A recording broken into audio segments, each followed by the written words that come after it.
Hi friends, నేను మీ శ్రీరామ్. ఇవాళ మనం స్ట్రాబెర్రీ ఫామ్ అంటే గుర్తుకొచ్చి యునైటెడ్ కింగ్డమ్లో ఇలాంటి ఫామ్స్ ఒక 2 లక్షల పైచిలుకే ఉన్నాయి. అందులో ఇంగ్లాండ్లోనే 1 లక్ష పైచిలుకు. లండన్లో చూస్తే కనుక ఒక 500 నుంచి 700 మధ్య దాకా ఉంటాయి. ఎందుకంటే లండన్ పెద్ద సిటీ కాబట్టి ఓపెన్ ప్లేసులు తక్కువ ఉంటాయి. ఈ ఫామ్స్ అంటే ఇప్పుడు మనం చూసే స్ట్రాబెర్రీ ఫామ్స్, ఈ రాస్బెర్రీ ఫామ్సే కాకుండా డిఫరెంట్ టైప్స్ ఆఫ్ ఫామ్స్ ఉంటాయి. అంటే గ్రేజింగ్ లైవ్ స్టాక్ అంటే పశువుల మేతకి సంబంధించింది. ఇది మామూలుగా జనరల్ క్రాపింగ్. ఈ లైవ్ స్టాక్ అయితే కనుక ఒక 40,000 ఫామ్సే ఉన్నాయి. జనరల్ క్రాపింగ్ అంటే ఇప్పుడు మామూలు పంటలు అలాంటివి, అలాగే సిరియల్స్ గోధుమ, బార్లీ అలాంటివి, అవి ఒక 37,000 దాకా ఉంటాయి. అలాగే మిక్స్డ్ ఫామ్స్ అయితే ఒక 7,000 పైచిలకు ఉన్నాయి. డైరీ ఫామ్స్ కూడా ఉన్నాయి, 5,000 దాకా ఉంటాయి. అలాగే పండ్లు, కూరగాయలు అంటే హార్టికల్చర్ అవి ఒక 3,000 దాకా ఉన్నాయి. పౌల్ట్రీకి సంబంధించినవి ఒక 2,500 ఉంటాయి. అలాగే పిగ్గులకి సంబంధించినవి కూడా ఉంటాయి. ఈ ఫామ్స్ అన్నీ పిక్ యువర్ ఓన్ అని కాన్సెప్ట్తో ఉంటాయి. అంటే ఇగో ఇక్కడ ఉన్న ఈ డబ్బాలు ఉన్నాయి కదా, ఈ బాస్కెట్లు, ఇవి కేజీల వైజ్గా ఉంటాయి అన్నమాట. దాని ధరలు కూడా ఉంటాయి. అంటే మీరే త్రెంచుకుని వీటిలో నింపుకుని ఈ డబ్బులు చెల్లించి తీసుకెళ్ళాలి. ఇది ఇటు ఫామ్ పెంచేవాడికి లాభదాయకంగా ఉంటుంది, ఇటు కొనుక్కునేవాడికి బాగుంటుంది. ఎందుకంటే వాడికి సంబంధించిన మంచివే తీసుకుని వెళ్తాడు కాబట్టి. ఇవి చూడండి, టేబుల్ టాప్ లాగా మంచి ఒక నడుము ఎత్తు వరకు ఉంటాయి. ఇవి చాలా సులువుగా ఉంటాయి. వీటిని టార్పాలిన్ బ్యాగ్స్లోనూ వాటిలోనూ పెంచుతారు. ఇది ఒక అద్భుతమైన ఆలోచన. మనకి ఒంగొక్కలేదు, కష్టపడక్కలేదు.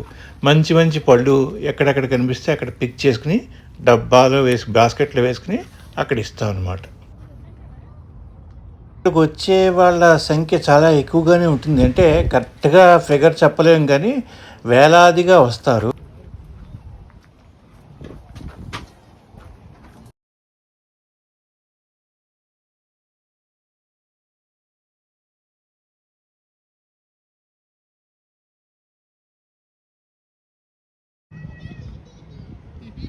పైగా ఇది సీజన్ కూడా మంచి బాగుంటుంది. జూన్ నుంచి ఆగస్టు లోపు అంటే వీళ్ళకి ఎండాకాలంలాగే ఉంటుంది. పెద్ద చలి ఉండదు, వర్షాలు ఉండవు, ఏముండవు.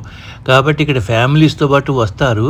పైగా ఇలాంటి ఫార్మ్స్ నడిపే వాళ్ళు ఇప్పుడు ఏంటంటే ప్రాఫిటబుల్గా ఉండటం కోసం పార్కులు కూడా పెట్టారు పిల్లల కోసం. ఆ పిల్లలు పార్కుల్లో ఆడుకుంటుంటారు. దానికి మళ్ళీ కొంచెం ఛార్జ్ కూడా ఉంటుంది.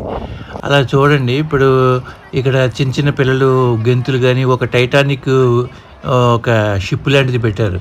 దాంట్లోంచి జారినట్టుగాను, ఇలాగే కేబుల్ కార్ లాగా కొన్ని చాలా ఉన్నాయి. బాగున్నాయి, యాక్టివిటీస్ చాలా ఉన్నాయి. వీటికి ఏదో మినిమం ప్రైస్ ఉంటుంది. ఆ చిన్న రుసుము ఏదో కట్టేస్తే ఇక్కడ పిల్లలతో పాటు ఆడుకోవచ్చు. వీళ్ళకి ఇది ఒక పిక్నిక్ స్పాట్లా ఉంటుందన్నమాట. అంటే పిక్ చేసి పళ్ళన్నీ తీసుకుని ఇక్కడ ఎంజాయ్ చేసి ఇంటికి వెళ్ళిపోయేలాగా. ఇక్కడ చూడండి, కార్లు కూడా ఎన్ని ఉన్నాయో పార్క్ చేసి. సో ఇది ప్రాఫిటబుల్లే. ఈ ప్రత్యేకంగా ఈ ఫామ్ గురించి చెప్పాలంటే ఇది 1981 నుంచి కూడా ఉందిట. అంటే సుమారు 4-5 తరాల నుంచి దీన్ని కంటిన్యూ చేస్తున్నారు.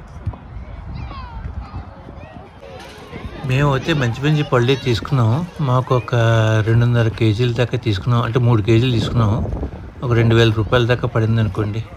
నెమ్మదిగా ఇంటికి వెళ్దాం. వెళ్తూ మరికొన్ని వివరాలు చెప్తాను. చూడండి, ఇది యూకేలోని 70% ల్యాండ్ అంతా అగ్రికల్చరల్ పర్పస్కే ఉపయోగిస్తారు. ఆ తర్వాత ఇది నిజంగా చెప్పాలంటే 14.5 బిలియన్ పౌండ్స్ ఫైనాన్షియల్గా హెల్ప్ చేస్తూ ఉంటుంది యూకేకి. దాదాపు ఒక 5 lakh పీపుల్ ఈ ఫార్మ్ దీంట్లో ఉన్నారు. ఈ ఫార్మ్ అంటే ఏదో స్ట్రాబెర్రీ ఒకటే అనుకోకండి. దీంట్లో యాపిల్ తోటలు ఉంటాయి, లావెండర్ ఫార్మ్స్ అంటారు, డైరీ ఫార్మ్స్ అంటారు, ఇలా చాలా ఉన్నాయి. ఇది కూడా వచ్చింది, మిగిలినవి రేపు చూసుకుందాం.